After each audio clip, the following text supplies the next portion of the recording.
once a year. And this year it's in Orlando, Florida. Allblacknationalconvention.com is where you can go to find out more about the convention and the whole agenda and everything else. Uh, let's see. Hebrew Sinclair says, what would you advise when you want to create multiple businesses and income streams? Is it best to concentrate on the first or multiply your efforts? I'm a believer that if you know, I guess if you can go to the bank and borrow, $1 million, maybe you could do more than one thing at one time. If you can't, like if you can't go and get an endless supply of capital and an endless supply of resources, it might be better to focus on one thing at a time. Because what happens a lot of times is that if you put all your energy into that first business and it does well, or at least makes cash flow, you can then use that cash flow to fund your other businesses. So in a way, it's like back in the day, remember like 150 years ago, people would have kids like so they can have like workers on their farm, right? So your goal is to have people would have lots and lots of kids. Like I didn't understand that. Like if you're dirt poor in Kansas or something, like why would you have 14 kids, right? um but they would do that because the more kids you had, the more workers you had. It was children were an asset. They were human capital, right? So if you think about it, right? So let's say that me and Ma Kettle want to have as many children as possible so we can have as many workers on the farm as we can. So, does it make sense for us to have? I mean, we could do it this way. We could have a 1 year old, then a 2 year old, then a 3 year old, then a 4 year old, then a 5 year old, then a 6 year old, then a 7 year old, right? Maybe we'll even have twins along the way. Would that make sense? Or maybe it might be better to have one child, and then maybe when that child's three, have another one, and then maybe wait 3 more years and have another one, right? And then let those kids get older. So and then by the time that fourth kid comes along, the one of the older kids can help babysit the other kid, right? While we're out in the farm, the babysitters are the kids are going to take over for babysitting to help us raise the other kids, basically. You see what I mean? So it's not a perfect analogy, but you get the point. Like, so your companies are like those kids where if you have all your kids at once, it's going to just drain all your resources. So you got three businesses, four businesses, and you're spreading yourself thin amongst all the businesses. So none of them are getting that critical mass of support that you need to get to the next level and get over the hump. It's very hard to get over the hump if you're spread thin. But if you have that one business that you're super passionate about and you're pouring everything into that business, you have a greater likelihood of finding that success that you need where things pop. I know a lot of business owners, a lot of people. There are people in the Black Business School right now who literally are clearing $100,000, $200,000 a month in revenue from their business. These are people that used to work regular jobs and all this stuff, and it's because they had that one thing that they did and it clicked. Maybe they took a class. Alicia's friend does. She sells CMOS, and she took our entrepreneurship class, which is Black Money 103, blackmoney103.com if you want to take a look. And she went through Black Money 103, which is part of our Black Money sequence. We have 101 through 106. And she took Black Money 103. And what she learned was that she actually had a great business idea that she didn't realize it could be turned into money. She would make CMOS, and she would, people would want her CMOS. She would give it away, and people like wanted it at work or whatever. And so she created the CMOS business where she started making the CMOS, and she started marketing it just to her Facebook friends. And her Facebook friends gave her that initial spark financially, where she was able to make a quick $3,000-$4,000 and reinvest in more CMOS, and then slowly but surely expand through word of mouth and everything else. And then it got to the point within less than like 6 months to a year where her husband was able to quit his job. Her son quit his job so that they could sit in the kitchen and make CMOS all day because they had so many orders coming in that they couldn't keep up with it. So they found that spark. And it came from the fact that she was just focused on the CMOS thing. And that makes it easier. If you're focused on one thing, it makes it easier for branding. It also makes it easier to hit a critical mass of cash flow generation so that then later on, once you're generating cash flow from, say, CMOS, you can take some of that cash and put it into something else, right? But if you're doing all that early, then it's very difficult because you don't have what you need in order to run all those companies. All right, so let's see here. Brad Smith, how do you feel about purchasing U.S. bonds in any market? I think bond purchases are fine. Bonds are considered to be lower risk than stocks. I don't think it's necessarily a terrible thing. I don't buy a lot of bonds, but bonds go up and down in price just like stocks do, just not as dramatically. And that's when they talk about the 10-year yield going up. What they're really saying is that bond prices have gone down. When bond prices go down, yields go up. I can explain that in detail later if you want to, but basically, bonds are something that people might buy typically for speculative reasons, right? A lot of bonds have coupon payments and they'll pay you interest.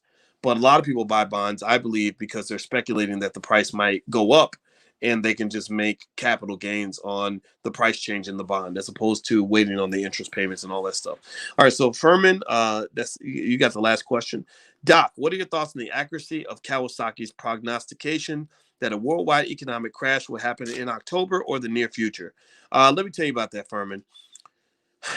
For the last 120 years, there have always been people who've been able to make millions of dollars writing books predicting the end of the world. That's you can go back every year. Somebody's saying this is it. This is when the global economic crash is going to happen. Just like those people say every year, Jesus is coming. You better, or you're going to kill yourself because the end of the world is near. Right? These entire cults that commit mass suicide because they think the world's coming to an end because Venus is aligned with Saturn or whatever. Right? And to this point, that hasn't happened, right? To this point, all those books predicting the end of the world, the global economic collapse, have been wrong. And the other thing that is interesting is that sometimes you see people getting too trapped in the moment, where when they do see a natural economic decline, recessions happen all the time.